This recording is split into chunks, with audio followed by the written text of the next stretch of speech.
Hi guys, Jimmy here. Just figured I'd show you guys a quick video of a thermostat and what happens when one is stuck open versus stuck closed, and kind of tell you a little bit about how it works. Today we're working on a 2004 Chevy Impala 3800 series. See a lot of these engines in Buicks. They're pretty good motors. Anyways, here's the thermostat. We've already removed it, and if you look here, you can see, turn around, you can see the crack. You can actually see the crack of where the thermostat is stuck open up around the top ring there. You can see daylight on the other side. It should be closed.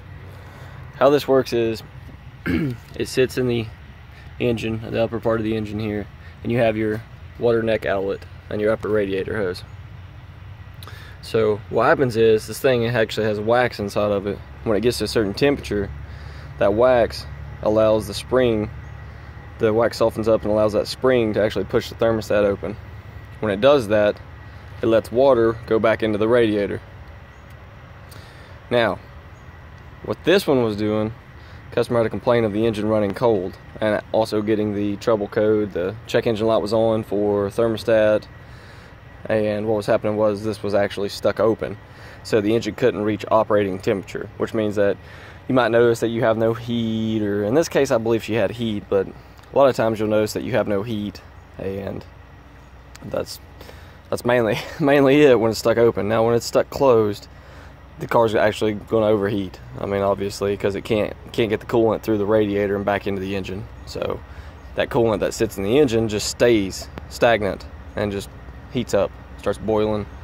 It's really nasty. You can blow a head gasket, kill the motor, all kinds of things, damage your piston. So how this works is you have your radiator here with your cooling fans. Alright, those cooling fans are to keep the radiator, keep air flowing through the radiator when the radiator has no air flowing through it, so when you're not driving, in other words. Then you have your upper coolant hose and your lower coolant hose. You can see it right there. There's the lower coolant hose, and that's down there with the water pump. The water pump sits on the side of your engine. There's the water pump, that big pulley with the 4 bolts in it. You have to excuse me, I have a tractor coming by.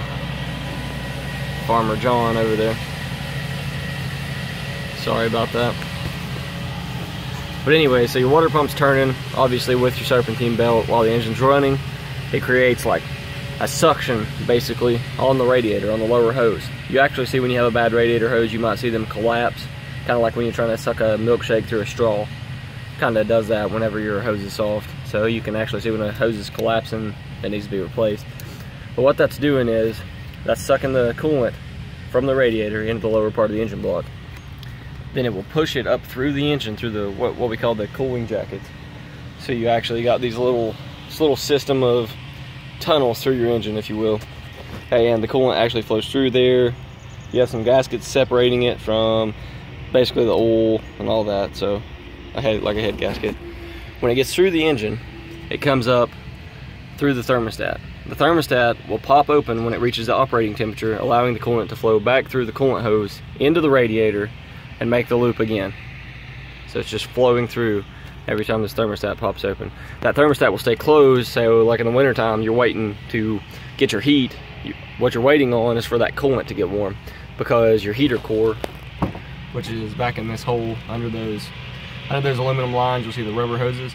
That goes to your heater core. So you're waiting on the coolant to actually get warm so that your fan can blow that heat through here. And one thing I forgot to mention also is that the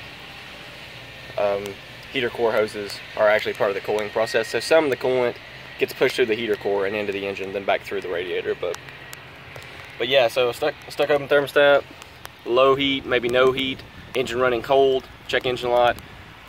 Stuck closed thermostat, you're going to have overheating. It's really nasty. You should not drive it that way, so you wreck your motor. So, but hope you guys enjoyed watching. If you have any questions, feel free to comment, and please subscribe. Thanks.